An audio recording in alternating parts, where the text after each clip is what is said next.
keberkahan mengalir kepada kita sebagaimana yang telah beliau tertibkan kepenulisannya pada kitab Ayyuhal Walad ini. Semoga juga kita bisa beristifadah, mengambil manfaat, dan bukan hanya mengambil manfaat dari keilmuan, tapi kita juga mengamalkan apa yang ada dalam isinya. Salah satu isi yang sangat besar harus kita ambil dari kitab Ayyuhal Walad, yaitu al-ilmu bila amal junun, wal amal bila ilm la yakun. Keilmuan tanpa diamalkan itu seperti bodoh. Akan tetapi juga amalan tanpa ilmu itu tidak akan menjadi apa-apa. Maka kita berdoa kepada Allah Subhanahu wa taala, semoga apa yang kita pelajarin bisa kita amalkan, kita praktekkan dalam kehidupan. Jika terdapat nasihat-nasihat baik, amalan-amalan baik kita lakukan. Jika terdapat peringatan dari amalan-amalan buruk, perbuatan-perbuatan yang tidak Allah suka, semoga kita mampu untuk menjauhinya. Allahumma anfa'na bima 'allamtana. Ya Allah, berikanlah manfaat terhadap apa yang Engkau berikan kepada kami dari keilmuan. Baik, bismillahirrahmanirrahim. Langsung saja kita mulai di PDF pada halaman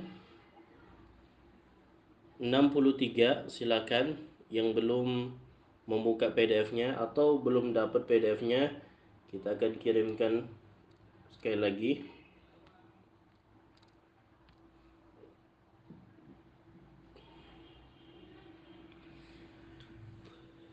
Baik, silakan.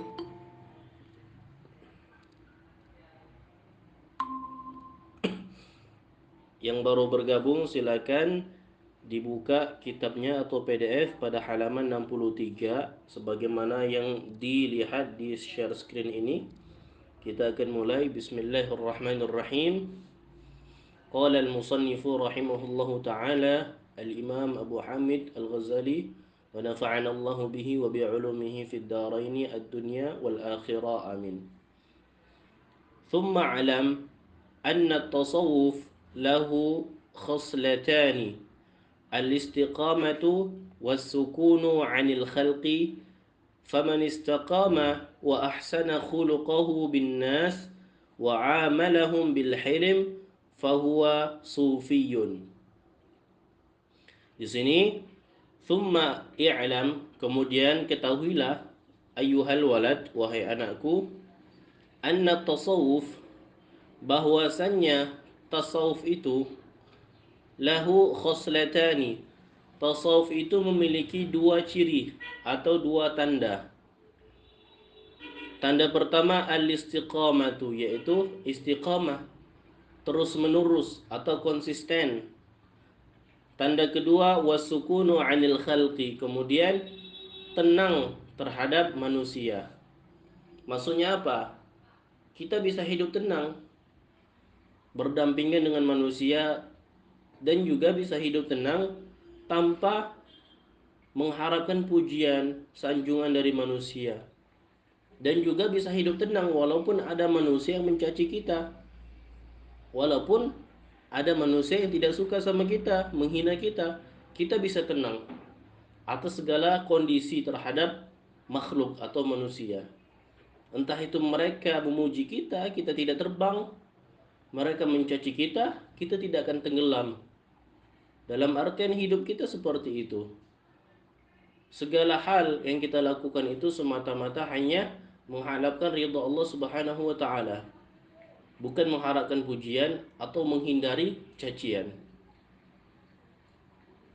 Faman istaqama, dan barang siapa yang beristiqamah, wa ahsana khuluquhu bin nas, dan memperbaiki akhlaknya di hadapan manusia, wa amalahum bil ilmi, dan berinteraksi, bermuamalah kepada mereka bil ilmi, dengan kelembutan, dengan kesantunan, fahuwa sufiyun. Nah, dia adalah orang yang sufi. Sufi itu apa? Itu dua tadi.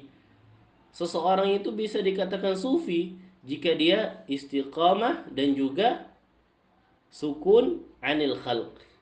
Dia bisa istiqamah terhadap sesuatu yang dia lakukan dan dia juga bisa tenang tanpa mengharapkan pujian dan tanpa juga menghindari cacian. Kalaupun ada yang mencaci, dia tetap merasa tenang. Itu definisi daripada sufi.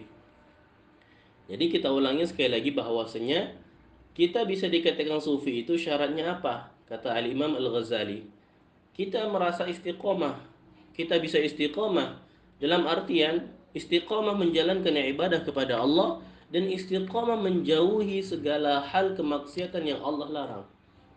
Dan juga kita merasa tenang tanpa bersandar ataupun berkaitan kehidupan kita kepada manusia. Kita tidak mengharapkan pujian, kita juga tidak menghindari cacian. Kalaupun dicaci kita juga tidak ngedon. Kita tidak jatuh, kita tidak runtuh diri kita, tidak jatuh harga diri kita. Wal istiqamah, makna daripada istiqamah hiya an yafdiya hadza nafsihi li nafsihi. Maknanya, makna daripada istiqamah itu kita menghancurkan atau melakukan apa yang Allah rezekikan kepada kita untuk diri kita. Jadi hazzun itu kalau kita lihat pada tafsir Asy-Syaikh Syirbini mengatakan bahwasanya hazzun itu artinya rezeki. Nah, di sini kita menggunakan apa yang Allah rezekikan kepada diri kita untuk diri kita. Contohnya apa? Kita diberikan kenikmatan mata, rezeki mata. Maka kita gunakan untuk melihat hal-hal yang baik. Kita diberikan nikmat berbicara dengan lancar, tanpa tertata-tata, terbata-bata. Kita gunakan untuk membaca kalamullah Al-Quran. Kita gunakan untuk membaca kitab-kitab. Entah itu kitab yang bermanfaat untuk kita, ataupun kitab hadis dan lain-lain. Kita gunakan untuk belajar. Belajar apapun, matematika, biologi, fisika. Selagi itu bermanfaat untuk kita dan orang lain, maka pelajarilah. Kita diberikan kenikmatan mendengar. Kita gunakan pendengaran kita untuk mendengarkan hal-hal yang baik, menghadiri majelis, mendengarkan penjelasan guru di kelas ketika kita sekolah ataupun di kampus. Itu maksud daripada an yafdiya hadza nafsihi li nafsi. Kita menggunakan kenikmatan yang ada pada dirinya untuk dirinya. Wa husnul khuluqi bin nas.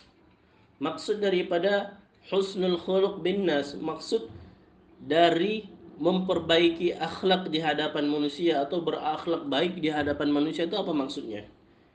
Huwa, dia adalah maksudnya alla tahmilan nas ala muradi nafsika. Nah ini, engkau tidak membawa manusia kepada tujuan dirimu. Engkau tidak membawa manusia kepada tujuan nafsumu. Maksudnya, kita selalu memanfaatkan orang lain hanya untuk kepentingan pribadi. Nah, itu tidak boleh. Itu bukan bagian dari akhlak yang baik. Misalnya kita butuh sama seseorang, kita manfaatin. Nah, itu tidak boleh. Bal akan tetapi tahmil nafsaka ala muradihim. Nah, engkau membawa dirimu kepada tujuan mereka. Atau dalam artian lain, kita mewakafkan diri kita untuk kemaslahatan umat. Kita menyerahkan diri kita untuk kebaikan jumhur, kebaikan orang-orang sekitar kita. Malam yukhalifu asy-syara'. Selagi mereka tidak menyelisihi syariat. Maksudnya, kita gunakan diri kita untuk semuanya. Selagi mereka itu tidak bermaksud terhadap diri kita. Bukan berarti kita berguna untuk orang lain, kita ngasih uang ke orang lain. Akan tetapi uang itu digunakan untuk maksiat, untuk mabuk, maka itu nggak boleh. Itu maksudnya yukhalifu syara'. Jadi, Berakhlak baik itu apa? Tidak memanfaatkan orang lain atau tidak menggunakan sesuatu untuk kepentingan diri sendiri, melainkan menggunakan kebaikan diri kita untuk kepentingan masyarakat orang lain. Thumma innaka sa'altani 'anil 'ubudiyah. Kemudian engkau bertanya kepadaku tentang ubudiyah, tentang ibadah. Wahia satu asya. Ibadah itu terbagi menjadi tiga bagian. Apa itu ibadah? Ahaduha muhafazatu amri syar'i. Yang pertama, menjaga perintah syariat. Nah, itu ibadah. Menjaga perintah syariat. Maksudnya apa? Allah memerintahkan kita untuk sholat, maka kita sholat. Allah memerintahkan kita untuk berakhlak baik, kita berakhlak baik. Kita jaga semuanya. Kita rutinkan. Allah meminta kita mengeluarkan zakat. Ketika sudah sampai nisabnya, maka keluarkan. Allah memerintahkan kita untuk berkurban, maka kurban. Wathaniha, kemudian yang kedua, ar-ridha bil qada'i wal qadri wa qismatillahi ta'ala. Ridha atau rela kepada ketetapan Allah, qada. Jadi ketetapan itu apa maksudnya? Qada itu sesuatu yang sudah terjadi kepada kita. Itu qada. Kita misalnya ditimpa musibah, jatuh di jalan. Nah, itu qadanya Allah Subhanahu wa taala. Wal qadar, dan juga takdirnya Allah Subhanahu wa taala. Nah, kalau takdir ini dia masih berupa baik atau buruknya, dan itu belum terjadi kalau qadar. Kemudian wa qismatillahi ta'ala, dan pembagian Allah Subhanahu wa taala. Nah, qismah ini merupakan bagian dari qadar. Entah itu bagian baik atau bagian buruk. Jadi alurnya itu pertama adanya qadar. Kemudian qadar itu terpecah menjadi qadar baik dan qadar buruk. Itu dinamakan qismah. Kemudian ketika sudah terjadi pada diri kita, itu namanya qada. Dan kita ridho terhadap apa yang terjadi dalam hidup kita. Apakah qadar ini bisa berubah baik buruknya? Bisa. Tergantung dengan Allah Subhanahu wa taala dan juga diri kita, bagaimana kita bisa meminta, merayu Allah Subhanahu wa taala, mendekati Allah, sehingga hal-hal buruk yang berkemungkinan terjadi kepada kita bisa hilang. Kemudian wathalithuha, yang ketiga, tarku ridha'i nafsika fi talabi ridha'illahi ta'ala. Nah, kita meninggalkan keridhaan diri kita untuk mencari ridha Allah Subhanahu wa taala. Maksudnya kita meninggalkan apa yang kita senangi untuk mendapati ridha Allah Subhanahu wa taala.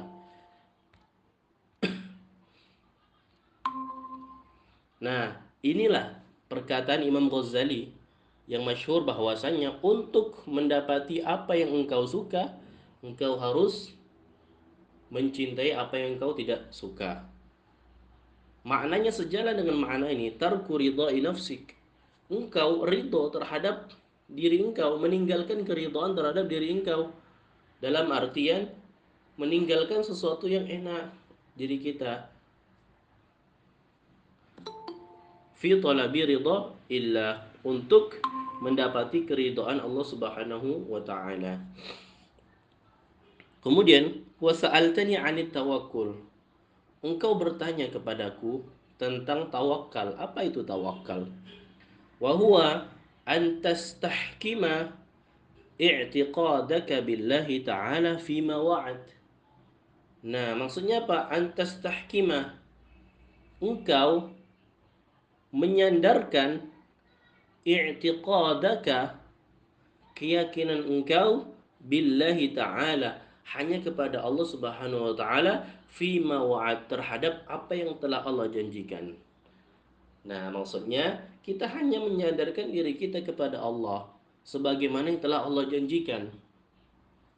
Apa kata Allah? Barang siapa yang bertakwa, maka akan diberikan kelancaran rezeki, diberikan jalan keluar terhadap permasalahannya. Wa may yattaqillaha yaj'al lahu makhraja wa yarzuquhu min haitsu la yahtasib. Itu janjinya Allah Subhanahu wa taala. Barang siapa yang bertakwa kepada Allah Subhanahu wa taala akan dijadikan solusi-solusi atas segala permasalahannya dan juga akan diberikan rezeki dari arah yang dia tidak duga. Banyak sekali janji-janji Allah dalam Quran ataupun hadis. Dan itu yang kita sandarkan, keyakinan diri kita kepada Allah Subhanahu wa taala tuh kita harus yakinkan semuanya kita sandarkan kepada Allah terhadap apa yang Allah janjikan kepada kita. Jangan terlalu terpaku dengan janji-janji manis orang lain, dengan janji-janji manis para pemimpin dan penguasa. Yakni maksudnya anta ataqida anna ma qaddara laka, engkau meyakini anta ataqida anna ma qaddara laka, bahwasannya sesuatu yang ditakdirkan untukmu yasilu ilaika la muhalata. Jadi sesuatu yang ditakdirkan, yang sudah ditakdirkan untukmu, sayasilu ilaika, akan sampai kepadamu la muhalata, tidak ada kemustahilan. Wa ini jatahada, walaupun orang-orang berusaha, man fil alam, seluruh orang yang ada di dunia ini berusaha ala sorfihi anka, untuk memalingkan sesuatu yang sudah ditakdirkan kepadamu itu, maka tidak akan bisa. Maksudnya apa? Segala sesuatu yang sudah ditakdirkan untukmu itu pasti akan sampai untukmu, tidak ada kata-kata mustahil. Walaupun seluruh orang di dunia ini berusaha untuk memalingkan takdir itu dari dirimu. Misalnya, kita sudah ditakdirkan untuk menjadi orang kaya, maka sebagaimanapun usaha manusia di seluruh dunia itu untuk mencegah kita menjadi orang kaya, maka itu tidak akan ada artinya. Maksudnya, mungkin orang berusaha untuk merebut kekayaan kita, entah itu maling atau korupsi atau yang lain. Tapi kalau itu sudah takdir kita menjadi orang kaya, maka tidak akan bisa.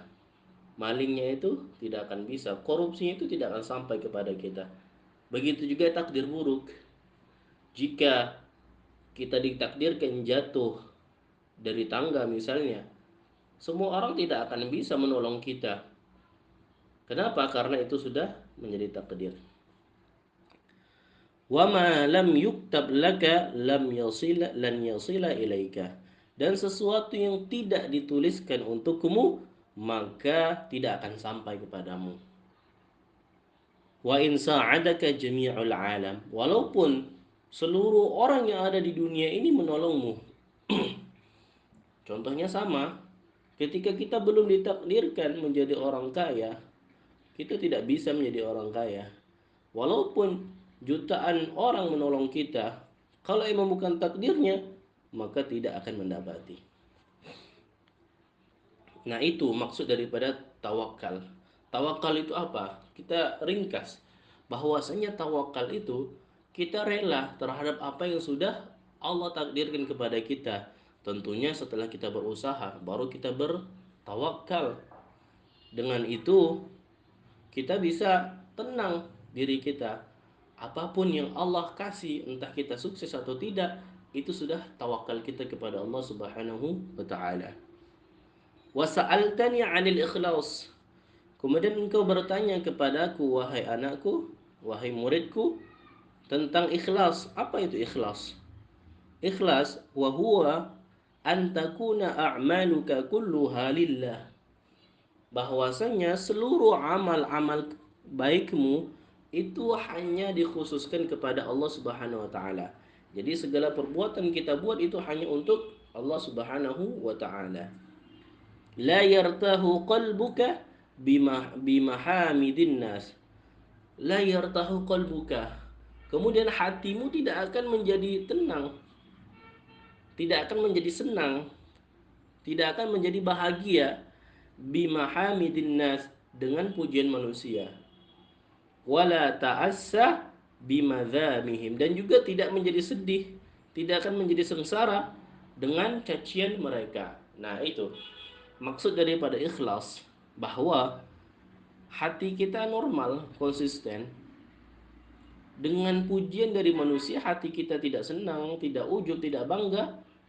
Adapun dengan cacian dari manusia, hati kita juga tidak bersedih, tidak merasa tersakiti. Nah, itu makna daripada ikhlas. Kita mengerjakan sesuatu apapun hasilnya sudah. Apapun komentar orang terhadap kegiatan kita sudah. Itu serahkan urusannya kepada mereka dan Allah Subhanahu wa taala. Kita tidak perlu menghiraukan. Misalnya kita belajar sekarang. Mungkin nanti ada orang memuji kita, Masya Allah belajar, Masya Allah tekun sekali belajarnya, Masya Allah dari banyaknya peserta para tulab sampai 90 orang bisa hadir, Masya Allah. Itu tidak juga membuat hati kita bangga. Ataupun ketika kita belajar tapi masih ada orang-orang yang mencaci kita, ngapain belajar, nggak ada guna, kitabnya juga kitab-kitab murah, kitab-kitab mudah juga, nggak ada gunanya belajar. Hati kita tidak tersakiti dengan ucapan itu, melainkan netral, konsisten saja. Mereka memuji, kita juga tidak senang. Mereka mencaci, kita juga tidak merasa tersakiti. Itu makna daripada ikhlas. Ini harus kita terapkan. Jemaah sekalian rahimakumullah. Apapun yang kita lakukan, ikhlas. Pujian dan cacian bukan itu harapan kita, hanya keridhaan Allah Subhanahu wa taala yang kita harapkan. Maka jangan pamrih, jangan meniatkan segala kegiatan apalagi amal ibadah untuk nazratin nas, untuk penglihatan manusia. Jangan sampai kita melakukan kegiatan kita untuk agar kita dilihat oleh manusia. Nauzubillah min dzalik. Wa'lam, dan ketahuilah, antarahum musakhkhari al-qudrah wa tahsabahum kal jamadati fi adami qudrati isalir rahati wal masyaqqah litakhlusa min mura'atihim wa mata tahsabuhum zawi qudratin wa iradatin lan yub'ida anka ar-riya. Di sini wa'lam anna ar-riya, ketahuilah bahwasanya riya, jadi bahasa riya Indonesia itu diambil dari bahasa Arab. Bahwasanya riya yatawalladu min ta'zimil khalqi. Bahwasanya riya, sifat riya itu terlahirkan min ta'zimil khalqi, dari pengagungan manusia. Jadi boleh jadi kita melakukan kegiatan sekarang ikhlas, tapi setelah orang memuji kita mulai bangga kita, mulai tinggi diri kita. Dan semenjak itu lahirlah rasa ria, ujub, bangga. Nah, boleh jadi awalnya kita ikhlas, ketika ada yang muji, kita merasa tinggi dan merasa ria. Nah, di situ makna ikhlas tadi. Dipuji pun kita tidak meninggi, dicaci pun kita juga tidak merendah. Nah, maka ria itu terlahir dari pengagungan manusia, pujian-pujian dari manusia. Manusia membesar-besarkan kita. Wa ilajuhu, dan obat daripada ria. Obat ria itu apa? Antarahum musakhkhari al-qudrah. Engkau melihat mereka itu tunduk kepada ketaatan, ketetapan Allah Subhanahu wa taala atau takdir Allah Subhanahu wa taala. Musakhkharil qudrah, tunduk kepada Allah ketetapan Allah. Wa tahsabuhum, dan engkau harus mengira mereka kal jamadat. Jadi engkau harus menganggap mereka seperti benda mati, jamadat. Fi adami qudrati, benda mati itu sifatnya apa? Adami qudrah, dia tidak mampu isolir roha, memberikan kesenangan, wal masyaqqa, ataupun kesusahan. Nah, di situ. Jadi obatnya rasa riya itu apa? Kita melihat mereka itu sebagaimana apa yang Allah takdirkan. Kalau mereka memuji kita ya sudah, kalau mereka mencaci kita ya sudah. Atau diumpamakan, kita harus mengira atau menyangka mereka itu seperti halnya benda mati, yang mana mereka itu tidak bisa memberikan rasa senang ataupun rasa sakit kepada kita. Ya sudah, mereka memuji kita nggak senang, mereka mencaci, kita juga tidak merasakan sakit. Nah, itu obat daripada riya. Litakhlusu, agar engkau selamat, agar engkau terlepas min muraatihim, dari penglihatan atau pandangan mereka. Wa mata tahsabuhum zawi wa mata tahsabuhum zawi qudratin wa iradah lan yub'ida anka riya. Nah, setiap kali engkau menganggap mereka memiliki kemampuan, memiliki keinginan, lan yub'idaka, tidak akan menjauhi engkau dari riya. Maksudnya, selagi engkau menganggap bahwasanya mereka itu mampu membuat kita bahagia, mampu membuat kita sedih, maka ria itu tidak akan bisa terjauhkan dari diri kita. Nah, maka sebaliknya kita harus lakukan. Anggap manusia itu seperti benda mati. Anggap seperti tidak ada. Jangan mengharapkan pujian dan jangan juga merasa tersakiti dengan cacian. Karena emang sunnatul haya itu sunnahnya kehidupan kita. Bahkan setingkat Rasul, manusia paling agung di dunia ini, masih aja punya haters. Masih aja punya musuh, bahkan lebih banyak musuhnya, dan bahkan cacian dan hinaan, siksaan dari musuh itu lebih berat daripada apa yang kita rasakan sekarang. Jadi tidak ada satu orang pun yang di dunia ini bisa selamat dari keburukan manusia. Hatta walaupun dia orangnya baik, tetap aja tidak akan ada semua orang yang suka. Dalam artian ada saja yang tidak suka kepada dia.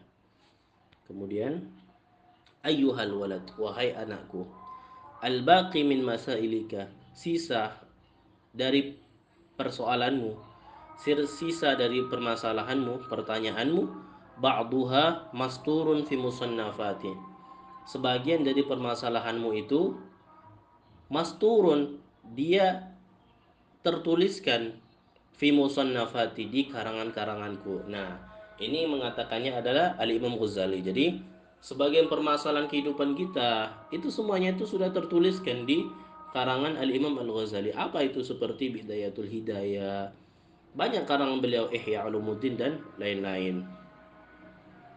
Fatlubhu thammata, maka carilah carilah itu permasalahan-permasalahanmu itu di musannafat. Maka carilah, tuntutlah permasalahan itu dengan mencari di dalam kitab-kitabku, apa Ihya Ulumuddin dan sebagainya. Wa kitabatu ba'dihha haram, dan menuliskan sebagian daripada permasalahan itu haram. Maksudnya apa? Kalau ada permasalahan jangan dituliskan. Kalau ada permasalahan itu langsung diselesaikan, nggak perlu dicurhatkan di media sosial, nggak perlu dicurhatkan di tempat lain. Cukup kalau ada permasalahan langsung diselesaikan. I'mal anta bima ta'lam. Engkau harus beramal terhadap apa yang engkau ketahui. Beramallah engkau dengan apa yang engkau ketahui. Liyakshifa laka, agar nampak bagimu, malam ta'lam, apa yang engkau belum tahu. Jadi kita harus beramal terhadap apa yang kita ketahui, sehingga di proses pengamalan itu kita akan tahu, oh sampai mana pengetahuan kita, oh ternyata kita belum tahu tentang ini. Sama seperti belajar, kita pelajarin apa yang kita mampu. Ketika kita tidak mampu, nah baru tahu kita, oh sampai sini pengetahuan saya. Qala Rasulullah sallallahu alaihi wasallam, Rasulullah mengatakan sallallahu alaihi wasallam, man amila bima alima, barang siapa yang mengamalkan, barang siapa yang beramal terhadap ilmunya, barang siapa yang beramal terhadap pengetahuannya, apa yang dia tahu, warasahullah ilma ma lam ya'lam, Allah akan memberikan kepada dia keilmuan yang sebelumnya dia belum mengetahui. Nah, itu faedahnya kita beramal. Seperti contohnya kita belajar, banyak sekali yang kita tidak tahu. Nah, di situ kita dapat ilmu. Jadi ilmu itu tidak harus semuanya berpatokan dengan tulisan, buku dan lain-lain. Bisa saja dengan muamalah, dengan interaksi kita kepada orang, kita bahkan mempelajari ilmu. Seperti misalnya kita berinteraksi, kita bertemu dengan orang-orang dari penjuru daerah di Indonesia. Kita bakal sedikit demi sedikit secara tidak langsung kita tahu bagaimana sifat-sifat mereka, bagaimana budaya-budaya dari setiap daerah. Nah, itu ilmu bagi kita. Begitu juga kalau kita mengamalkan ilmu kita, kita mengajarkan ilmu kita, insya Allah apa yang sesuatu yang tidak kita tahu, otomatis Allah langsung ajarkan kita melalui mengamalkannya. Seorang guru mungkin begitu, mengajarkan murid-muridnya, mungkin nggak banyak yang diketahui, tapi karena aktif mengajar, ternyata di situ penambahan ilmu terbanyak dari seorang guru.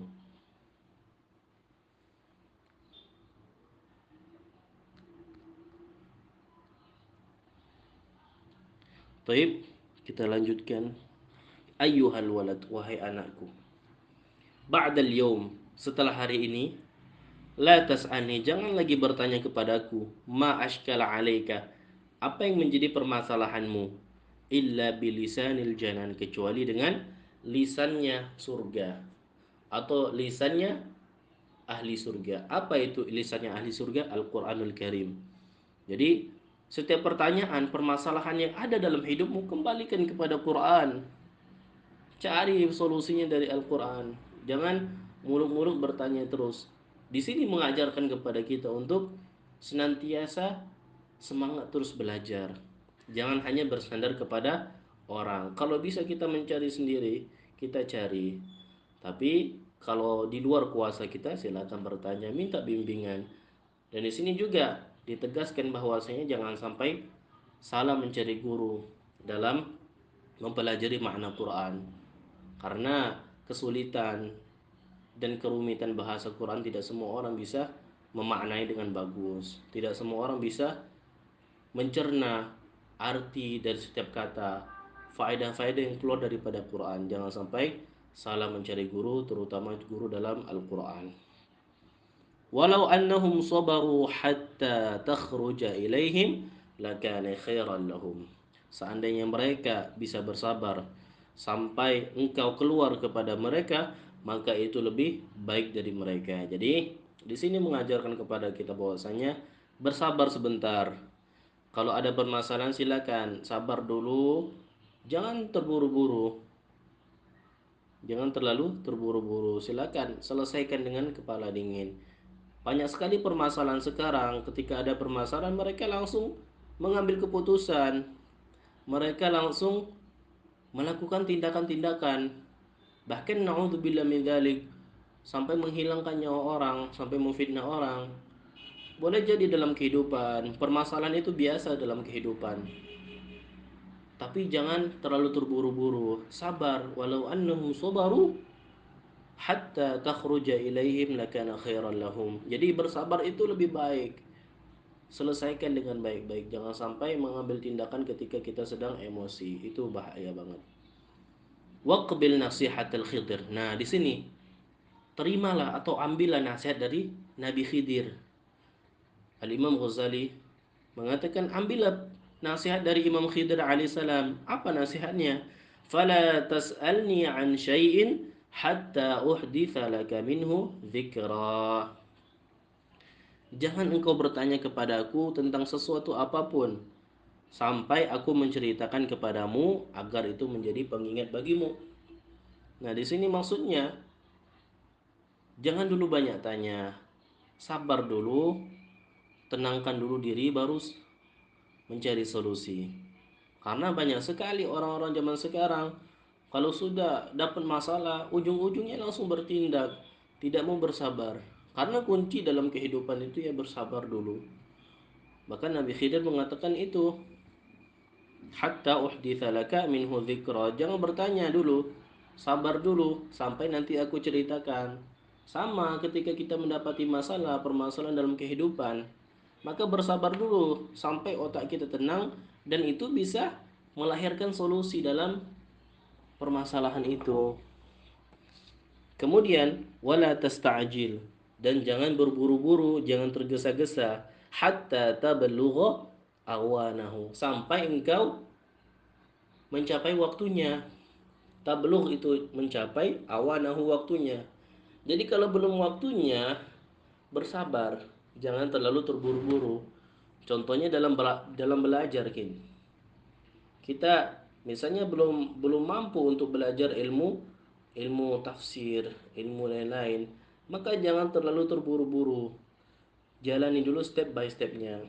Atau seperti kursus bahasa Arab di Natik International Arabia, di situ ada marhalanya, mubtadi, mutawasid, mutaqaddim.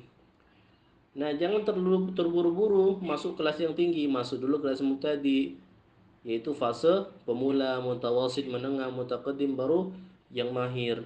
Nah, begitu juga dalam kehidupan.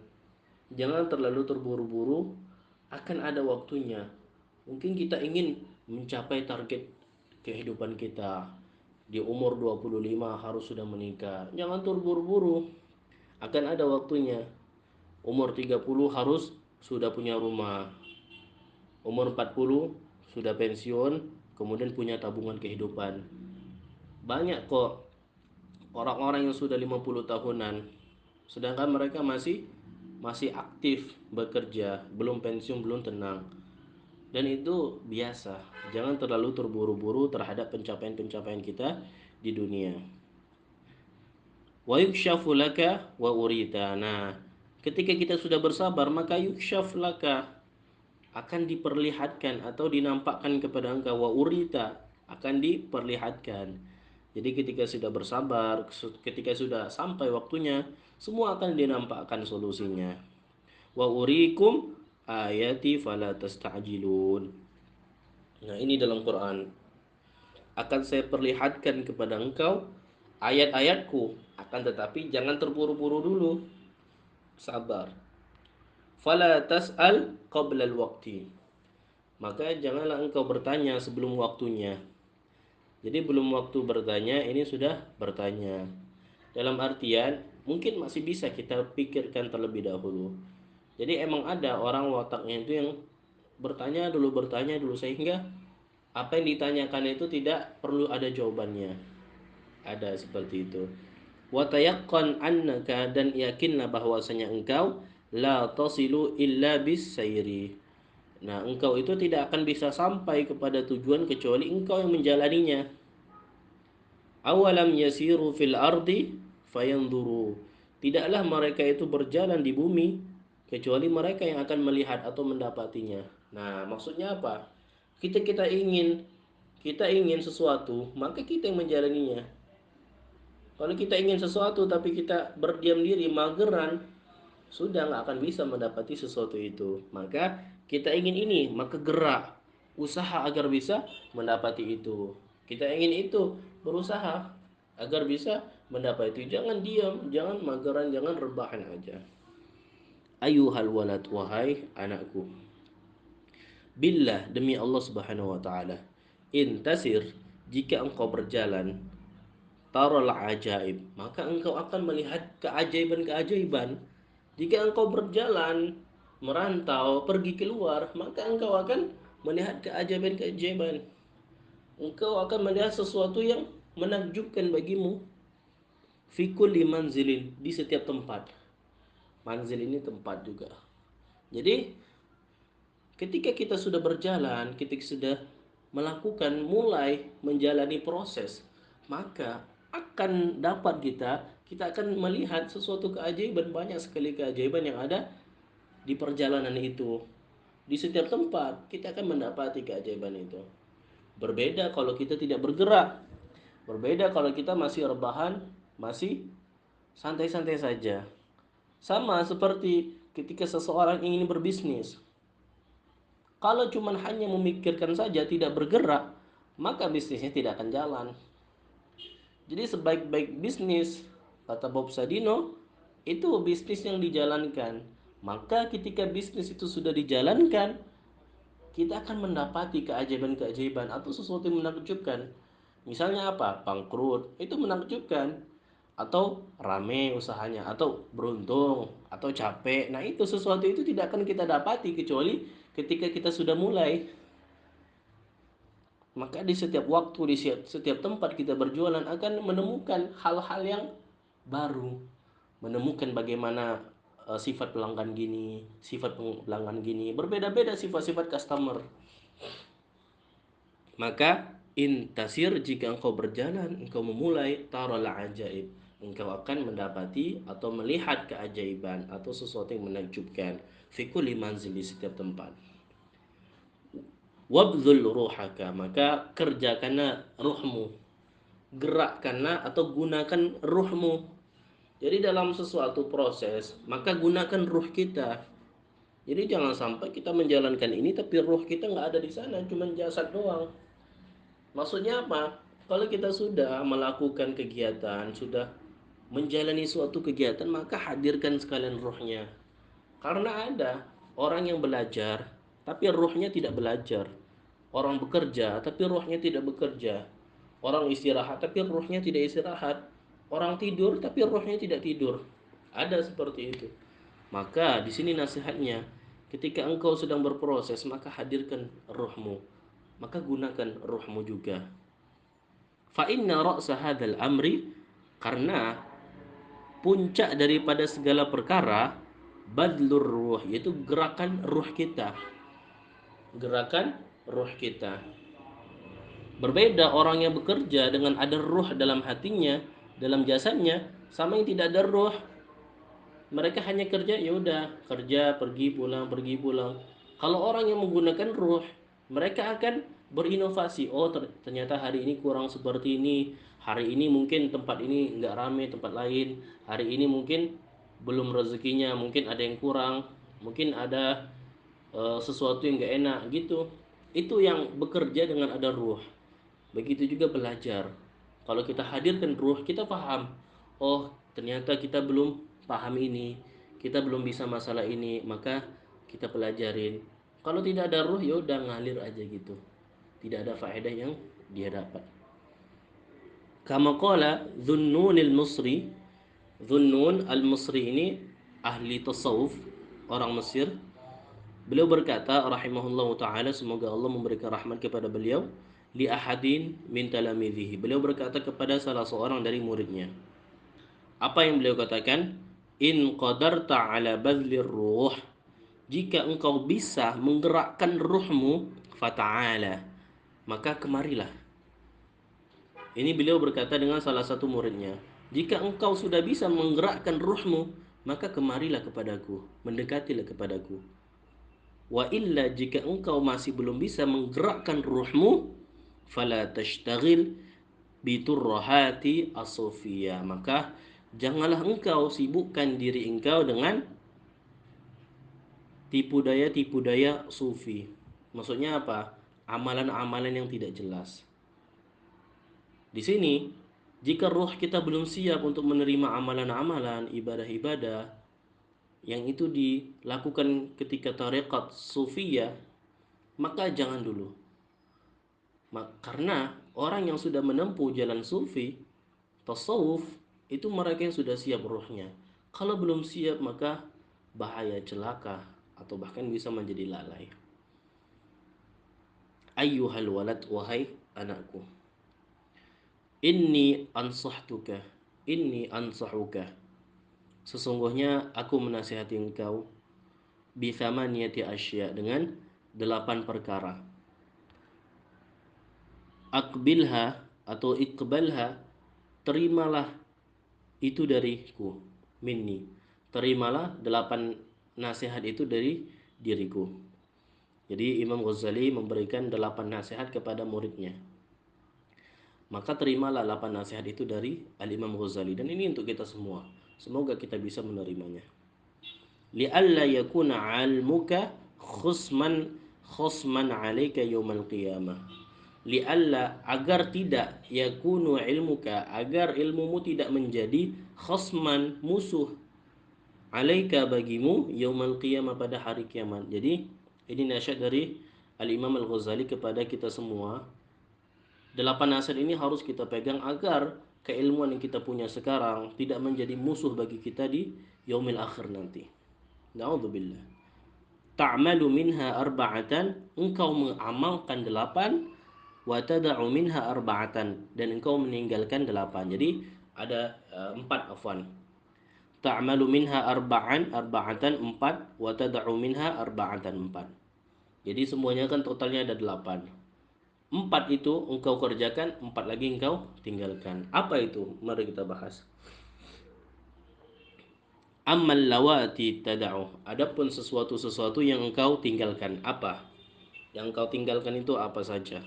Fahaduha, yang pertama, alla tunadhira ahadan fi mas'alatin.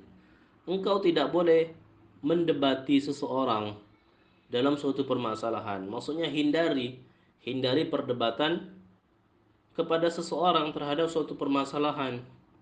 Mastata'ta, sebisamu. Jadi perdebatan itu sebisa mungkin kita hindari. Kenapa? Li'anna fiha afatan katsira. Karena di dalam perdebatan itu afatan katsira, ada banyak sekali keburukan, banyak sekali bencana. Afah itu bencana. Jadi di sini dinasihatkan agar kita meninggalkan berdebat kepada orang lain. Agar apa? Agar kita selamat dari bencana-bencana tersebut. Wa ithmuha akbaru min naf'ihima. Karena juga dosa dari berdebat itu lebih besar daripada manfaatnya. Keburukan dari berdebat itu lebih banyak daripada manfaatnya. Emang berdebat itu ada manfaatnya, tetapi keburukan itu lebih banyak daripada manfaatnya. Karena hiya manba'u kulli khuluqin zamimin. Karena perdebatan itu manba'u, sumber, kulli, setiap, khuluqin, akhlak, zamimin, jelek. Jadi perdebatan itu sumber dari segala akhlak yang buruk, dari segala perbuatan yang buruk. Jadi semua perbuatan buruk itu hampir semuanya itu berasal dari munazarah, dari perdebatan. Karya, seperti contohnya ria. Kenapa bisa ria? Karena orang yang suka berdebat itu, mereka kalau menang pasti ria, pasti berbangga-bangga. Oh, saya menang dari orang ini. Oh, orang ini nggak mampu membalas perdebatanku lagi. Kemudian wal hasad, akan menghasilkan hasad, iri. Kita iri dan dengki kepada seseorang. Kok bisa dia tahu ya? Kok bisa gini? Kok bisa gini? Wal kibir wal hiqid, dan juga kibri itu kesombongan dan hakut. Hakut ini ya hasud, rasa dengki.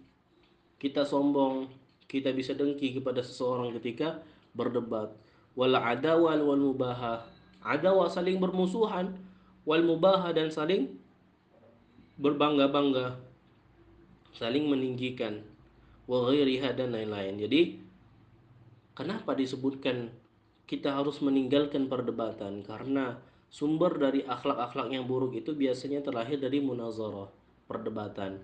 Sehingga itu menumbuhkan sifat ria, hasud, sombong, dengki, permusuhan, saling berbangga-bangga, saling meninggikan, dan lain-lain.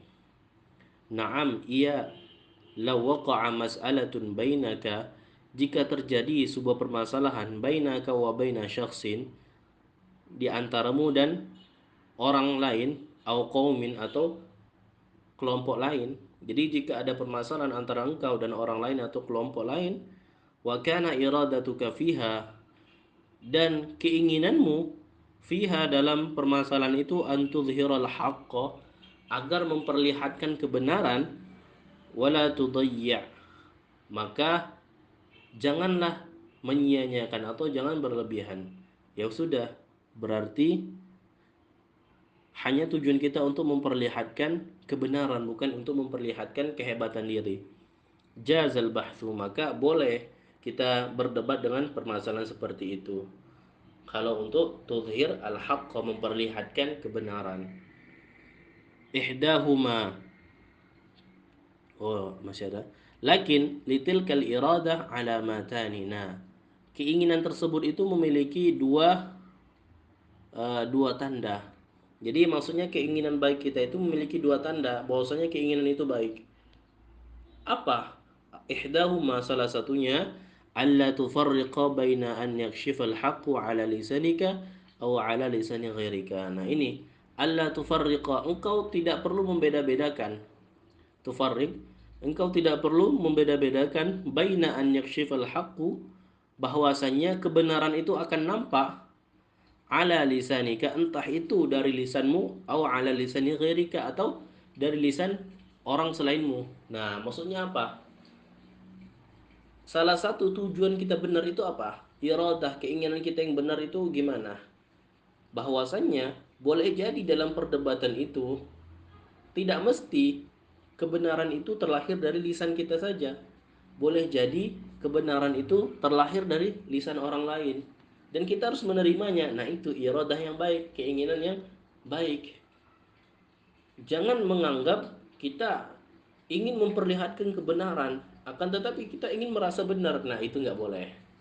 Jadi, ketika ingin menyampaikan kebenaran, jangan sampai merasa benar. Boleh jadi orang lain yang menyampaikan itu, boleh jadi itu juga benar. Nah, jadi intinya jangan merasa si paling benar. Wathani, kemudian yang kedua, an yakunal bahthu, bahwasannya perdebatan tadi itu fil khala ahabba ilaika min an yakuna fil mala. Bahwasanya perdebatan tadi itu jika terjadi di tempat yang sepi itu lebih bagus daripada di tempat yang ramai. Kenapa?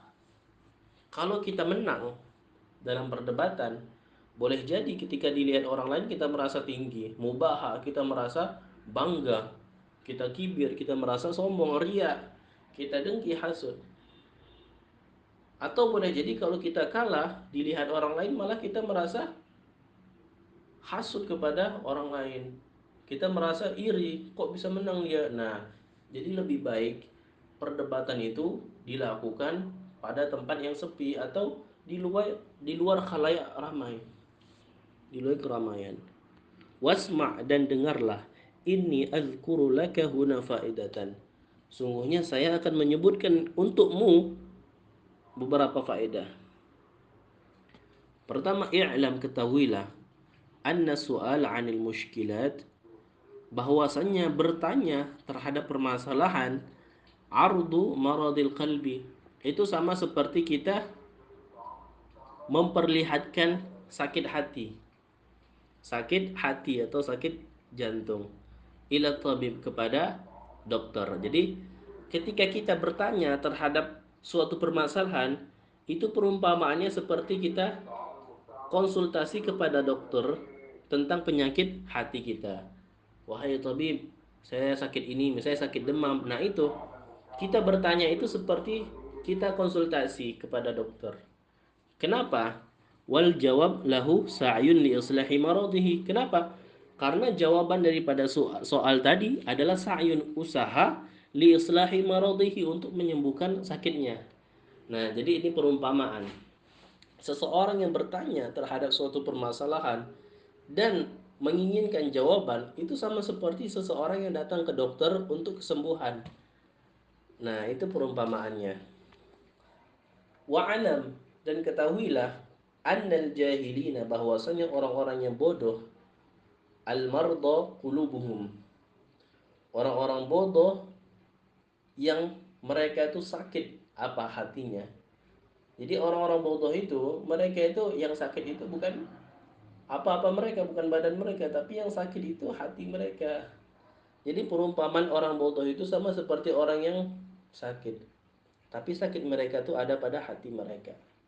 Wal ulama al atibba, maka ulama lah yang menjadi dokter bagi mereka. Jadi orang bodoh itu, bagaimana cara menyembuhkan kebodohan mereka? Maka datanglah kepada ulama, karena ulama itu atibba, sebagai dokternya, kebodohan itu sebagai sakitnya. Jadi gimana cara mereka menyembuhkan kebodohan mereka? Caranya adalah datang kepada ulama. Wal alimun naqis, adapun orang yang alim akan tetapi masih kurang, kealimannya itu kurang, la yuhsinul mu'alajah, dia tidak akan memberikan kesembuhan. Orang yang alimnya itu masih setengah-setengah, dia tidak akan yuhsinu al-mu'alaja, dia tidak akan memberikan kebaikan terhadap penyembuhannya. Jadi jika orang bodoh datang kepada alim naqis, orang yang pinternya itu setengah-setengah, maka tidak akan bisa menjadi pinter dia, tetap bodoh. Wal alimul kamil, adapun orang yang alim sempurna, la yu'aliju kulla maradin. Jadi setiap alim yang sempurna itu tidak mesti mereka itu bisa menyembuhkan semua penyakit. Tidak mesti mereka bisa menyembuhkan semua penyakit. Wan, mana tadi?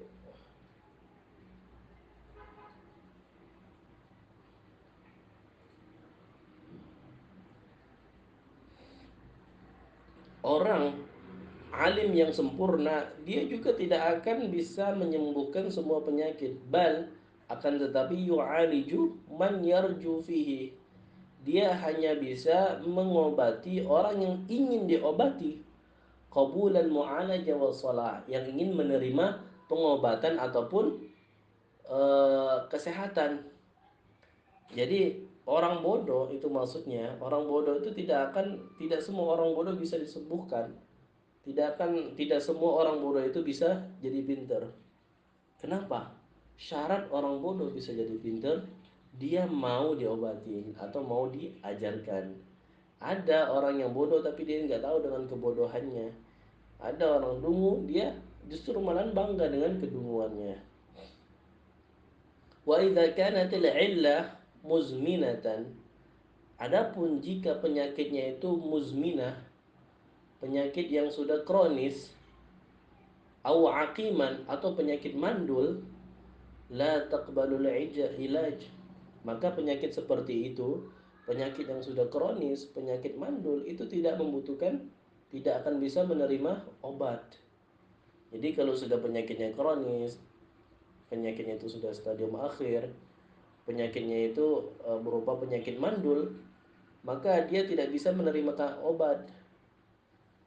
Fahadzaqatut tabib, dan dokter yang pintar, hazaqah itu pintar, dokter yang pintar fihi an yaqul, maka dokter yang pintar dalam menghadapi masalah orang yang kronis atau masalah orang yang mandul itu akan mengatakan seperti ini, hadza la yaqbalul ilaj, penyakit ini tidak bisa menerima obat.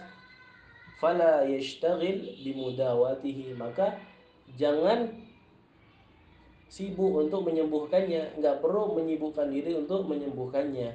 Lianna fihi tadyi'a al-umri, karena menyembuhkannya juga akan menghabiskan waktu saja. Tadyi'a al-umr, menghabiskan waktu. Maksudnya apa? Bukan berarti penyakit seperti ini tidak bisa sembuh. Ini hanya perumpamaan. Ini perkataan ulama. Karena kan semua takdir itu ada di Allah Subhanahu wa taala. Ini perumpamaan bahwasanya orang yang bodoh, yang dimana bodohnya itu sudah murakkab, bodohnya itu sudah melampaui bodoh-bodoh banget. Apa definisi orang yang bodoh banget itu? Dia bodoh tapi tidak mau belajar. Nah, itu maksudnya. Jadi ini penyakit kronis, penyakit mandul itu hanya perumpamaan, bukan asli. Jadi jangan sampai kita mengira, oh berarti orang yang ini nggak perlu diobatin. Bahaya Imam Ghazali ini menyalahin takdir. Enggak, bukan gitu. Ini permisalan. Ini perumpamaan bahwasanya jika seseorang sudah bodoh, kemudian juga tidak mau belajar, dan dia tidak sadar dengan kebodohannya itu, dia itu ibarat seperti penyakit kronis, ibarat seperti penyakit mandul yang tidak bisa sembuh. Nah itu, ini kan kembali kepada eh, sainsnya dokter. Bahwasanya ya, emang benar penyakit kronis itu bisa sembuh, cuman kemungkinannya kecil. Dan juga penyakit mandul itu ya bisa sembuh, bisa, cuman kemungkinan kecil. Jadi nggak semudah menyembuhkan penyakit demam. Jadi penyakit kronis dan mandul ini tidak semudah menyembuhkan penyakit batu, pilek gitu. Itu maksudnya. Bukan berarti emang tidak perlu diobatin. Nah, ini hanya perumpamaan. Jangan sampai salah memaknainya. Baik, summa alam, kemudian ketahuilah anna maradul jahli, bahwasanya penyakit bodoh, ala arba'ati anwa, memiliki 4 jenis, 4 bagian. Ahaduha, yang pertama, yaqbalul ilaj wal baqi la yaqbal. Jadi yang pertama, dia bisa disembuhkan dan sisanya tidak bisa disembuhkan. Apa aja? Ammal ladzi la yaqbal, adapun yang tidak bisa disembuhkan itu apa? Fahaduha, yang pertama, man kana su'aluhu wa i'tiraduhu an hasadin wa bughdin. Barang siapa yang pertanyaannya dia itu ataupun perlawanan dia itu hanya untuk hasad dan membenci. Jadi orang yang bodoh itu dia tidak akan bisa sembuh jika dia masih memiliki rasa untuk menentang seseorang. Jadi dia bodoh tapi ingin merasa benar, menang sendiri, i'tirad. Bahkan ketika dia sedang bertanya, pertanyaan itu bukan menuntut jawaban, tapi apa? Hasad dan bughd dan benci. Dia ingin orang itu nggak bisa jawab. Dia ingin mendebat orang itu aja. Nah, itu orang yang bodoh yang tidak bisa disembuhkan. Dia sudah bodoh tapi dia suka menentang orang alim. Fakullama tujibuhu bi ahsanil jawab wa afsahihi wa awdahihi, dan setiap kali engkau menjawab pertanyaan orang bodoh tadi dengan jawaban yang paling baik, jawaban yang paling fasih, jawaban yang paling jelas, la yazidu lahu dzalika, dia tidak akan mendapati sesuatu, tidak akan bertambah kepintarannya, illa ghaidhan wa hasadan, kecuali kebencian dan rasa hasud. Nah, gitu. Jadi ketika dia bertanya, dia menentang kita, justru dia tidak mendapati jawaban.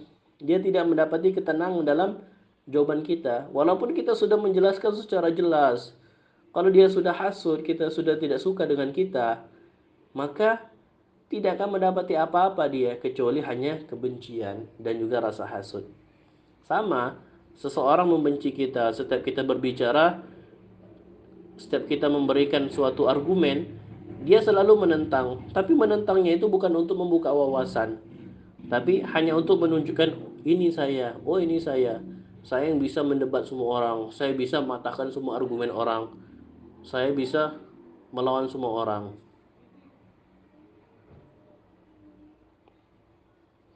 Kemudian, fattariqu alla tashtaghila bijawabihi, maka satu-satunya jalan untuk menjawab orang bodoh seperti ini, alla tashtaghila bijawabihi, engkau enggak perlu sibuk menjawabnya. Itu maksudnya, engkau tidak perlu menyibukkan diri engkau dengan menjawabnya. Dalam artian diamin saja. Dia bertanya, dia melawan kita, sudah diamin. Kullul adawati qad turja izalatuha illa adawata man adaka an hasadin. Nah, kullu adawa, setiap permusuhan, qad turja, barangkali selalu mengharapkan izalatuha. Mengharapkan apa? Penyelesaian. Izalatuha itu solusi atau penyelesaian daripada permusuhan itu. Jadi orang yang bermusuh itu pasti mereka selalu mengharapkan penyelesaian terhadap permasalahannya. Illa, kecuali ada wata man adaka, permusuhan terhadap orang yang memusuhimu, an hasad, dengan adanya rasa hasud, dengki. Jadi beda, orang yang awalnya tidak suka, orang yang awalnya suka sama kita, kemudian tiba-tiba ada masalah kita sama dia, itu bukan berarti hasad, akan tetapi emang karena ada permasalahan aja. Ketika sudah bertengkar, justru pertengkaran itu mengharapkan izalah, mengharapkan penyelesaian. Berbeda orang yang membenci kita, memusuhi kita karena ada hasud dalam diri, maka rasa hasud itu membuat dia tidak akan bisa menerima penyelesaian. Jadi jika ada yang memusuhi kita, maka lihat dulu dia memusuhi itu karena apa? Karena ada sebab atau karena hasud. Kalau memusuhi kita ada sebab, itu bisa diselesaikan. Tapi kalau mereka memusuhi kita karena ada rasa hasud, itu sampai kapanpun tidak akan bisa diselesaikan. Fayanbaghi an tu'rida anhu, maka hendaknya engkau berpaling dari dia. wa tatrukahu ma'a mardihi. Nah, engkau meninggalkan dia bersamaan dengan sakit dia. Jadi biarin dia sakit, orang yang kayak gitu. Kama qala Allah Ta'ala, sebagaimana yang Allah katakan, fa'arid amman tawalla an dzikrina wa lam yurid illa al-hayatad dunya. Maka menjauhlah dari orang-orang yang enggan, yang tidak mau menyebutku, tidak mau berzikir kepada Allah Subhanahu wa taala, dan tidak ingin sesuatu apapun kecuali kehidupan dunia. Dia tidak ingin akhirat. Dia hanya ingin kehidupan dunia.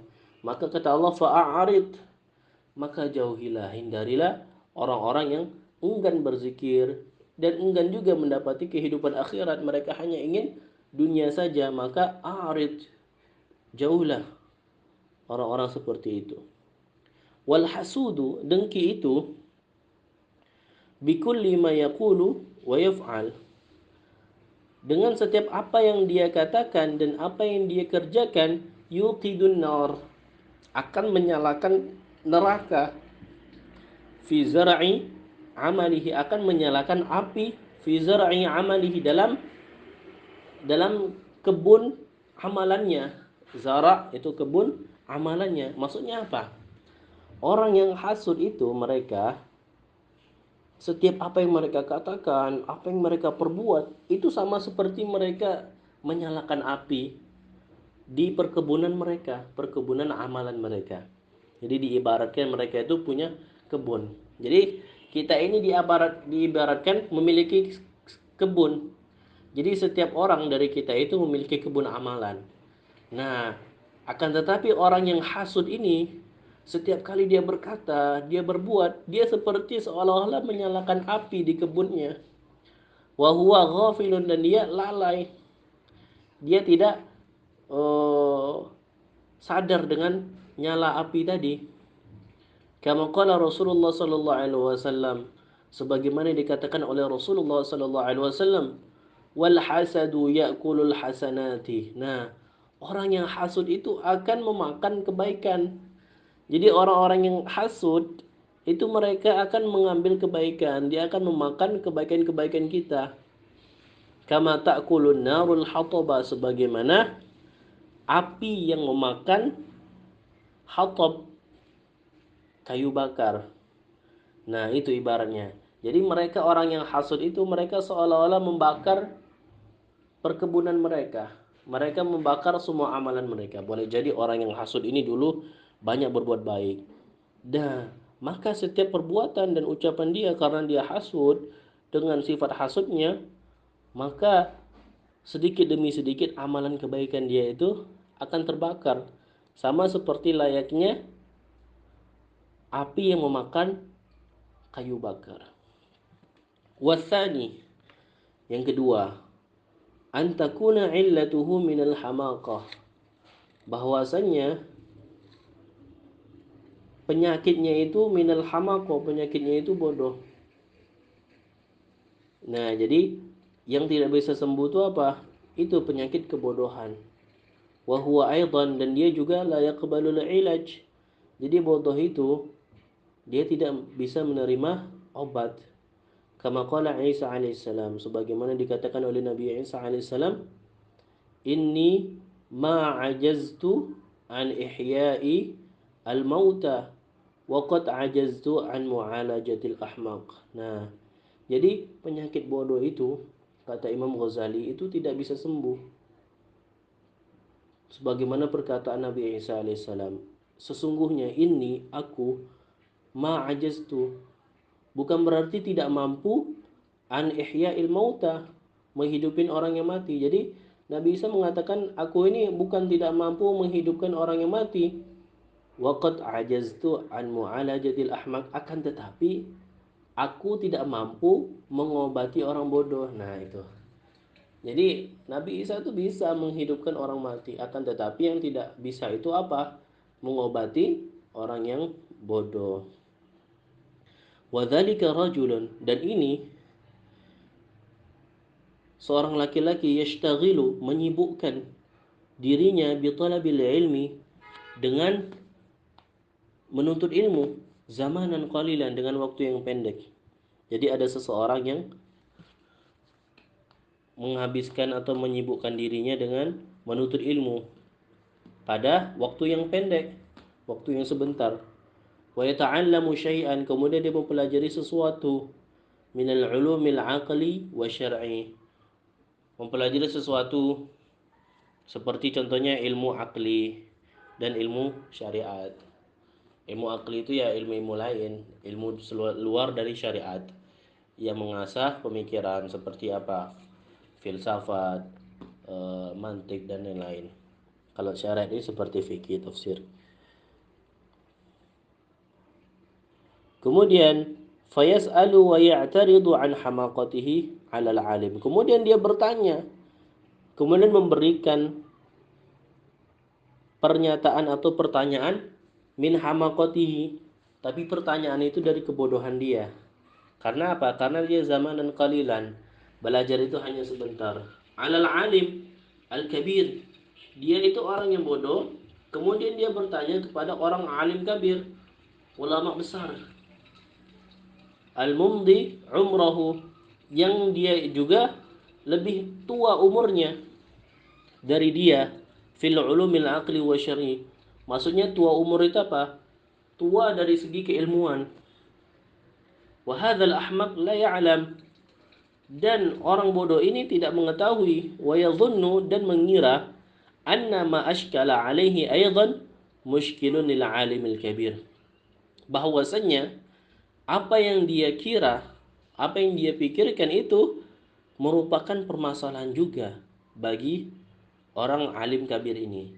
Jadi di sini terjadi, kita lanjutin dulu. Fa idza lam yatafakkar hadzal qadar, jika dia tidak berpikir tentang kapasitas ini, yakunu su'aluhu minal hamaqah, maka soalnya itu, pertanyaan dia itu bagian dari kebodohan.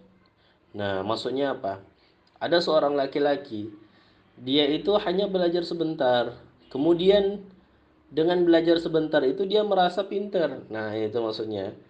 Dia merasa pintar, akan tetapi padahal dia masih bodoh. Kemudian dia bertanya sambil menentang atau melawan argumen dari orang yang alim kabir. Dan juga orangnya itu sudah tua dari segi keilmuan, dia sudah lebih dulu belajar daripada dia. Nah, kemudian tatkala seorang bodoh ini bertanya kepada orang ini, kepada alim kabir ini, maka seolah-olah dia menganggap, oh, orang alim kabir ini juga merasakan masalah. Orang alim ini juga nggak bisa menyelesaikan masalah ini, nggak mampu menjawab.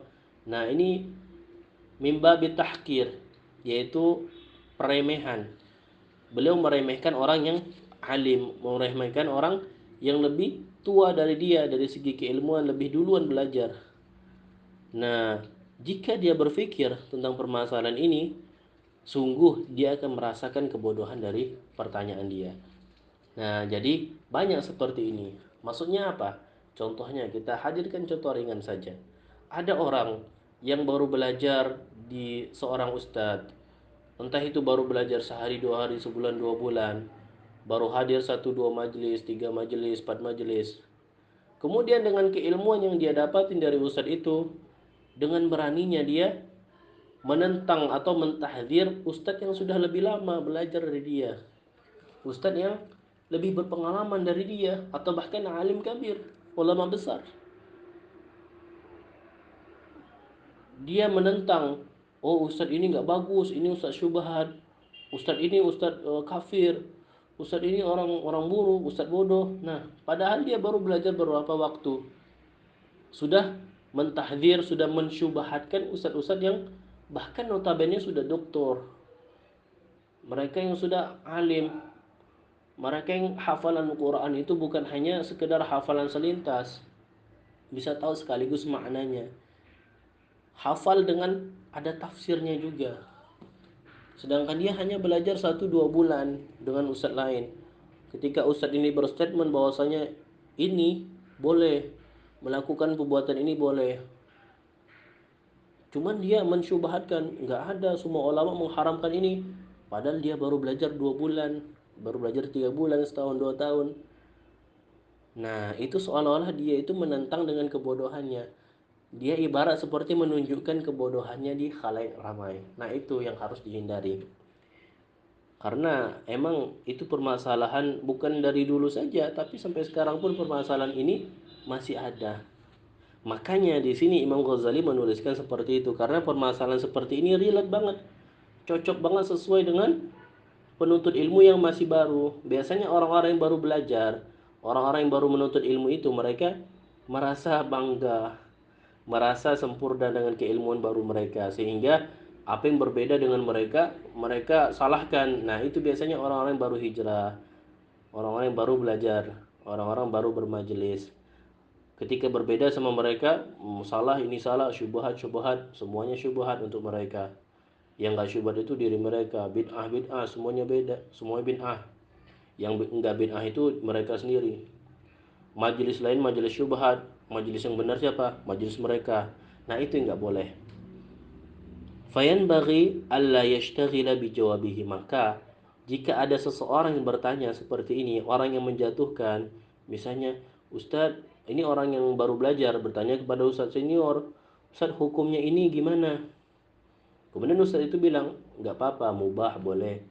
Kemudian karena dia tidak sesuai, karena yang dia pelajari di Ustadz lain mengatakan itu haram secara mutlak, maka dia debat. Oh enggak, Ustadz syubhat nih, udah jelas ini haram tapi masih boleh kan. Nah, itu yang tidak boleh. Maka alla yashtaghil bijawabihi, menjawab pertanyaan orang yang seperti ini tuh enggak perlu kita menyibukkan diri untuk menjawabnya. Lianna jawabal ahmaq as-sukut, karena jawaban terbaik untuk orang yang bodoh adalah as-sukut, mendiami. Jadi jawaban yang terbaik untuk orang yang bodoh adalah tidak menjawab atau mendiami, diam saja.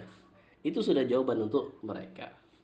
Watsalits, yang ketiga, an yakuna mustarsyidan, menjadi meminta menjadi orang yang meminta bimbingan. Wa kullu ma la yafham min kalamil akabir,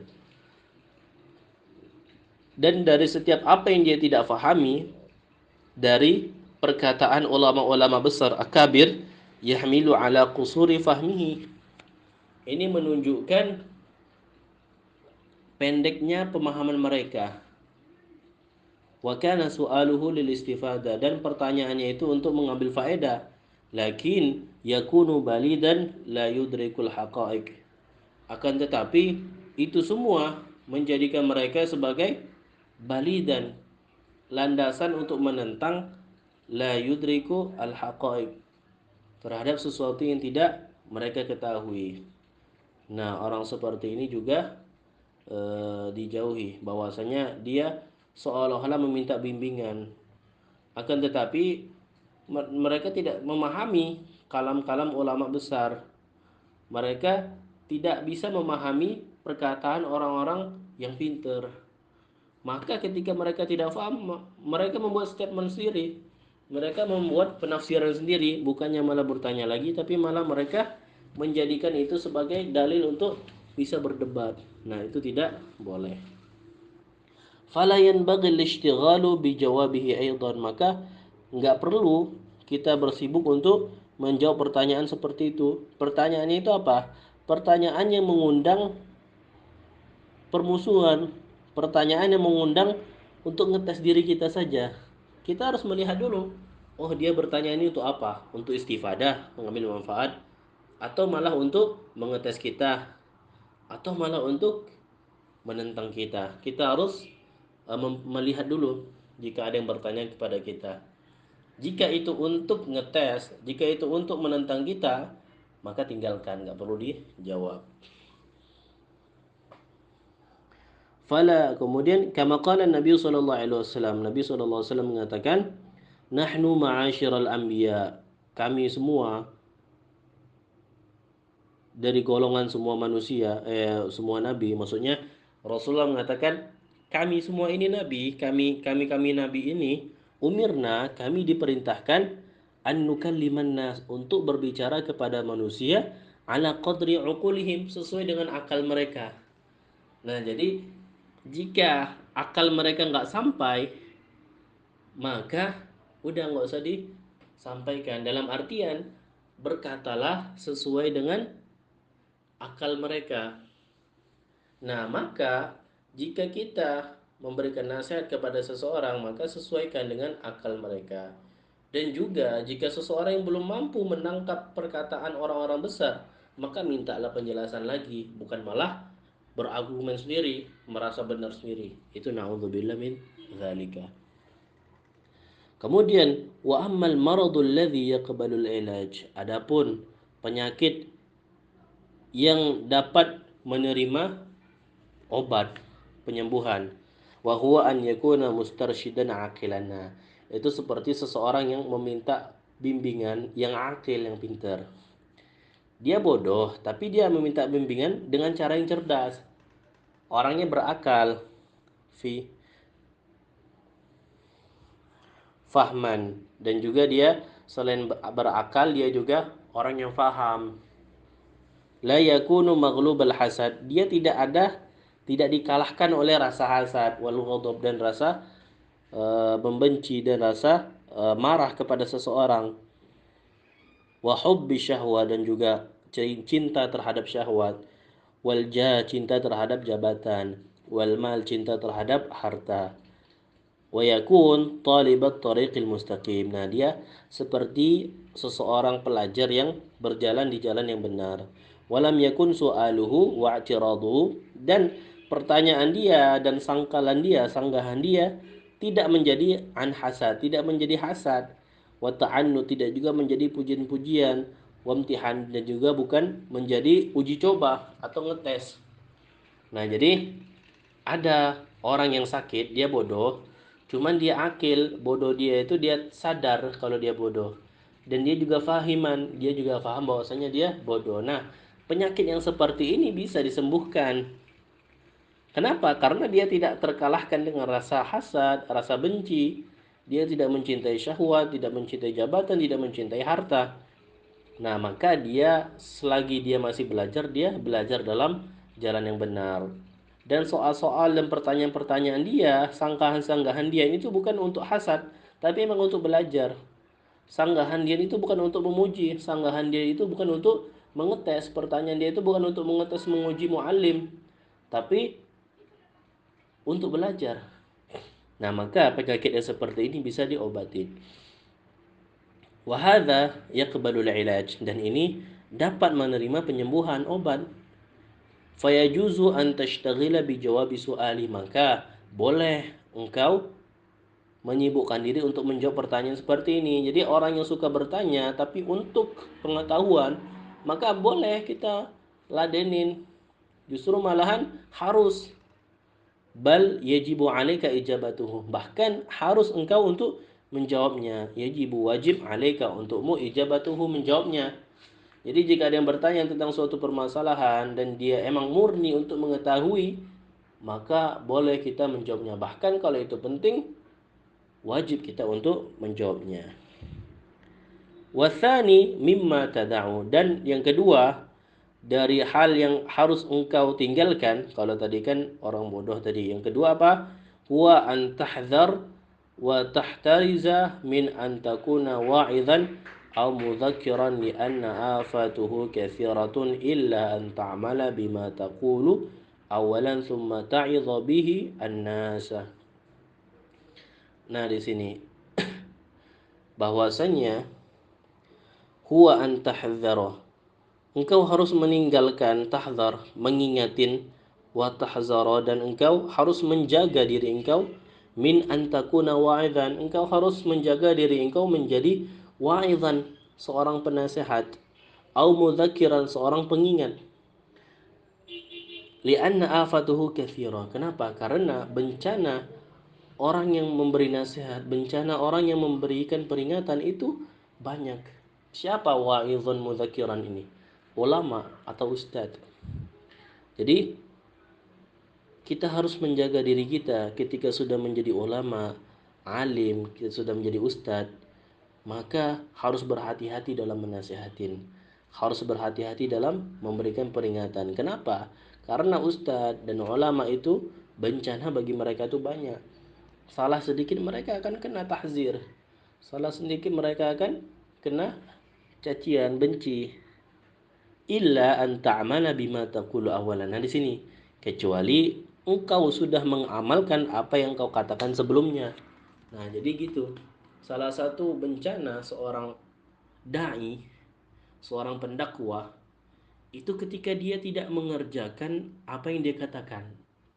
Nah, maka hendaknya bagi seorang dai, ustadz, pendakwah, alim ulama, dia sudah mengerjakan apa yang akan dia katakan. Misalnya dia perintahkan, wahai umat muslim, berzakatlah. Nah, dia harus sudah berzakat juga. Wahai umat muslim, sedekahlah. Dia harus sedekah juga. Nah, itu. Dan celaka orang yang mengingatkan untuk sedekah tapi dia bakhil. Orang yang mengingatkan untuk zakat tapi dia tidak mau mengeluarkan zakat.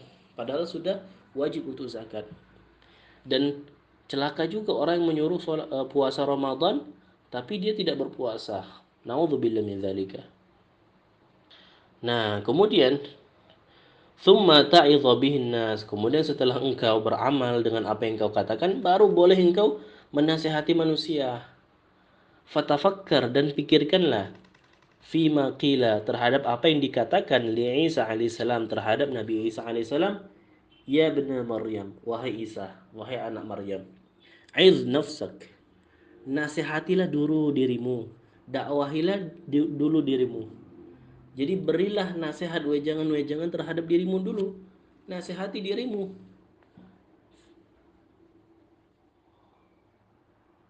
Fa'in itta'adzat, jika dirimu itu sudah ternasihati, sudah terbimbing, fa'idhin nas, maka baru nasihatin manusia. Nah, di sini maksudnya apa? Kita harus terlebih dahulu menegur, menasihati diri kita. Setelah kita sudah merasa diri kita ternasihati, maka nasihatin orang lain. Karena banyak orang yang suka menasihatin orang lain, tapi diri sendiri belum benar. Nah, itu bahaya. Wa illa fastahi min rabbik. Nah, kalau tidak, maka malulah dengan Tuhanmu. Maksudnya apa? Malu kita kepada Allah Subhanahu wa taala ketika kita menasihatin orang lain, tapi apa yang kita nasihatin bertentangan dengan apa perbuatan kita. Contohnya, kita menasihatin orang lain, ayo sedekah, tapi kita pelit, bakhil. Malu kita kepada Allah Subhanahu wa taala. Kita memerintahkan orang-orang untuk berpuasa, tapi kita tidak berpuasa, maka malu kita kepada Allah Subhanahu wa taala. Fa in ubtulita bihadzal amal. Nah, jika engkau diuji dengan amal ini, fahtariz an khislatin, maka jagalah dua perkara.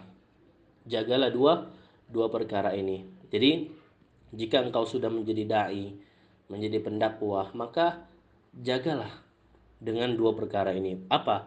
Al-ula pertama, anit takallufil kalam. Nah, jadi ubtulita. Kenapa dikatakan diuji? Karena seorang dai itu layaknya mereka sudah diuji. Seorang dai itu layaknya seperti orang yang sedang diuji. Kenapa?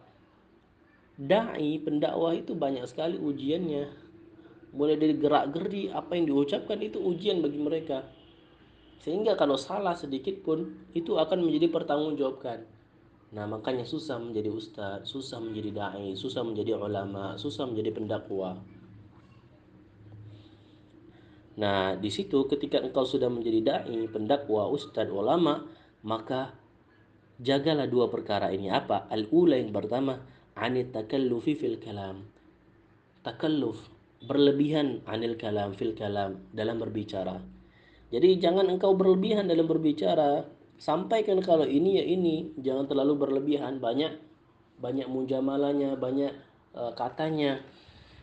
Bil ibarati wal isyarati, dengan ungkapan-ungkapan ibarat, dengan isyarat-isyarat, wat tamati dan juga peringatan, wal abiyati dan juga dengan bait-bait, wal asy'ar dan juga dengan syair-syair.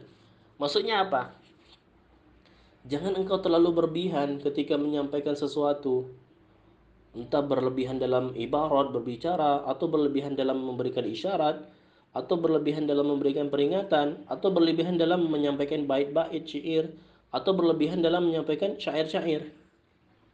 Terlalu enak dengan kata-kata, jangan takalluf, jangan berlebihan. Kenapa? Lianna Allah Ta'ala, karena Allah Subhanahu wa Ta'ala yubghidul mutakallifin. Allah membenci orang yang berlebihan. Jadi ketika kita sudah menjadi pendakwah, kita sudah menjadi dai, kita sudah menjadi ustadz ulama, maka jangan berlebihan. Allah nggak suka orang-orang yang berlebihan. Wattakalluf al-mujawiz, dan berlebih-lebihan al-mujawiz yang melampaui batas, anil had yang melampaui, anil had, had itu batas. Jadi orang yang berlebihan dan orang yang melampaui terhadap batasnya yadullu ala kharabi al-batin wa ghaflatil qalbi. Ini menunjukkan kepada rusaknya jiwa, rusaknya diri, wa ghaflatil qalbi, dan lalainya hati. Jadi orang yang melampaui batas itu merupakan tanda rusaknya batin dia, diri dia, wa ghaflatil qalbi, dan juga lalainya hatinya. Jadi jangan sampai kita rusak batin kita, jangan sampai lalai hati kita juga terhadap ucapan-ucapan kita, apa yang kita sampaikan. Jadi jangan takalluf, berbicara seadanya. Wa ma'na tazkir, dan makna mengingatkan. Tazkir itu apa? Makna tazkir tadi kan wa'idhan mudzakiran. Nah, tazkir mengingatkan itu apa maknanya? Ayyadhkural 'abdu naral akhirah, yaitu seorang hamba menyebutkan atau mengingatkan naral akhirah, akan nerakanya akhirat. Nar itu neraka, al akhirah itu akhirat. Jadi seseorang mengingatkan tentang panasnya api neraka yang ada di akhirat. Wa taqsira nafsihi fi khidmatil khaliq, dan juga mengingatin manusia ketika mereka kurang, taksir itu kurang, mengurangkan diri mereka fi khidmatil khaliq, dalam berkhidmat kepada Allah Subhanahu wa taala. Khaliq itu Allah. Jadi pertama, mengingatkan seseorang kepada panasnya neraka. Kedua, mengingatkan seseorang yang sudah lemah khidmahnya kepada Allah, dalam artian yang ibadahnya masih udah kurang, amalan solehnya sudah berkurang, maksiatnya sudah banyak. Nah, itu harus diingatin orang yang sudah futur gitu. Orang yang salah jalan itu harus diingetin, taksir nafsihi fi khidmatil khaliq, yang sudah berkurang dirinya itu dalam berkhidmat kepada Allah Subhanahu wa taala, yang salat tahajudnya jarang, salat subuhnya nggak pernah lagi. Nah, harus diingetin orang kayak gitu. Wa yatafakkar fi umrihi al-madi, dan juga mengingatkan seseorang yang selalu berpikir tentang waktu-waktu lalunya atau masa lalunya. Alladzi afnahu fima la ya'nihi, yang sudah dia habiskan fima la ya'nihi, kepada sesuatu yang tidak bermanfaat untuknya, ya'nihi bermanfaat untuk dirinya. Jadi kita harus mengingatin tiga orang. Siapa? Mengingatin orang terhadap api neraka, mengingatin orang yang sedang mengurangin amalan ibadahnya. Yang ketiga, mengingati orang-orang yang selalu berpikir kepada masa lalunya dengan sesuatu yang tidak bermanfaat. Itu harus diingetin. Apa maksudnya? Mengingatin kalau ya udah sekarang fokus ibadah, nggak usah dipikirkan lagi. Nah, wa yatafakkar fi ma baina yadihi min al-aqabat min salamatil iman fil khatimah. Kemudian dia juga berpikir terhadap sesuatu yang ada di depannya, minal aqabah, dari bencana-bencana, cobaan-cobaan, min salamatil iman, dari keselamatan imannya.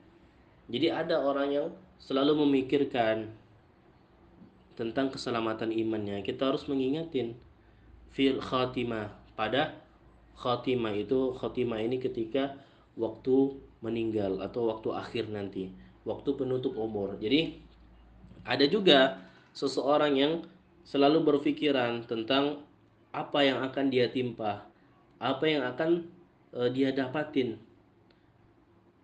tentang keselamatan imannya ketika penutup hidupnya. Apakah dia selamat imannya atau enggak? Nah, wa kaifiyati halihi, dan juga bagaimana cara kondisi dirinya fi qabdati malikil maut, bagaimana cara kondisi dia dalam menghadapi maut, dalam menghadapi genggaman malaikat maut. Qabdah itu kan genggaman malaikat maut. Jadi bagaimana kondisi dia ketika berada di genggaman malaikat maut. Wa hal yaqdiru jawab munkar wa nakir. Mungkar wa nakir, dan apakah dia mampu menjawab pertanyaan dari mungkar dan nakir. Nah, di sini bahwasannya kita harus mengingat hal itu. Apa? Mengingat tentang neraka, mengingat tentang semakin lemah iman kita dalam berkhidmat kepada Allah, mengingat tentang waktu-waktu yang sudah kita habiskan untuk hal-hal yang tidak berguna, mengingatkan tentang apakah iman kita selamat nanti ketika di akhir, mengingat tentang bagaimana kondisi kita ketika sudah berada di genggaman malaikat maut, mengingat tentang bagaimana apakah kita bisa menjawab pertanyaan dari malaikat mungkar dan nakir. Wa an yahtamma bihalihi, dan apakah dia peduli dengan kondisi dia fil qiyamah wa mawaqifihi, pada hari kiamat dan mawaqifihi, dan tempatnya nanti di hari kiamat, apakah dia peduli? Maka kita harus ingatkan tentang itu. Wa hal ya'buru 'ala sirat saliman, apakah dia nanti menyeberang di jembatan Siratul Mustaqim dalam keadaan selamat? Ya'buru 'ala sirat saliman, kita harus mengingatin apakah dia nanti ketika berjalan di jembatan Siratul Mustaqim apakah dia selamat? Am yaqa'u fil hawiyah, atau nanti dia akan terjatuh di neraka hawiyah, enggak selamat di Siratul Mustaqim. Maka semua itu harus kita ingatin. At-tazkir itu maknanya tazkir. Makna daripada tazkir itu kita mengingat semuanya. Maka dari pembahasan ini, wahai jamaah sekalian rahimani rahimakumullah, semoga apa yang kita bahas ini juga menjadi pengingat terhadap diri kita, sehingga kita bisa mengamalkan dan juga menghindari apa yang buruk terhadap diri kita. Mungkin sekian yang bisa dapat kita sampaikan pada kesempatan kali ini. Lebih dan kurang kita mohon maaf atas kekurangannya, dan juga kita meminta taufik kepada Allah Subhanahu wa taala, keberkahan terhadap apa yang kita pelajarin, sehingga apa yang kita sudah habiskan waktu kita untuk belajar ini bukanlah ya'ni, tapi ya'nina, bukan tidak berguna tapi bermanfaat untuk kita. Semoga Allahumma na'udzubika min ilmin la yanfa'. Ya Allah, kami memohon kepada Engkau terhadap ilmu yang tidak bermanfaat. Semoga apa yang kita pelajarin di sini bisa bermanfaat untuk kehidupan kita dan juga menjadi nasihat untuk diri kita, bukan hanya khusus untuk muridnya Imam Ghazali, tapi kita semua muridnya Imam Ghazali. Selagi kita masih mempelajari ayyuhal walad, kita berpegang teguh dengan ayyuhal walad, maka selama itu kita menjadi muridnya Imam Al-Ghazali rahimahullah ta'ala, dan insya Allah sanad kita tersambung kepada beliau. Mungkin sekian yang bisa kita sampaikan. Nastaghfirullahal azim. Aqulu qawli hadza astaghfirullah li wa lakum wa lisairil muslimin wal muslimat al ahya'i minhum wal amwat bi rahmatika ya arhamar rahimin. Allahumma anfa'na bima 'allamtana. Assalamualaikum warahmatullahi wabarakatuh. Untuk semuanya yang ingin setor bacaan, silakan nanti langsung kirimkan VN saja kepada saya, karena baterai HP yang sudah 11% kayaknya nggak sanggup lagi untuk nampung pembahasan sekarang. Insya Allah besok atau minggu depan kita akan melaksanakan pertemuan terakhir kita pada pembahasan kitab Ayyuhal Walad.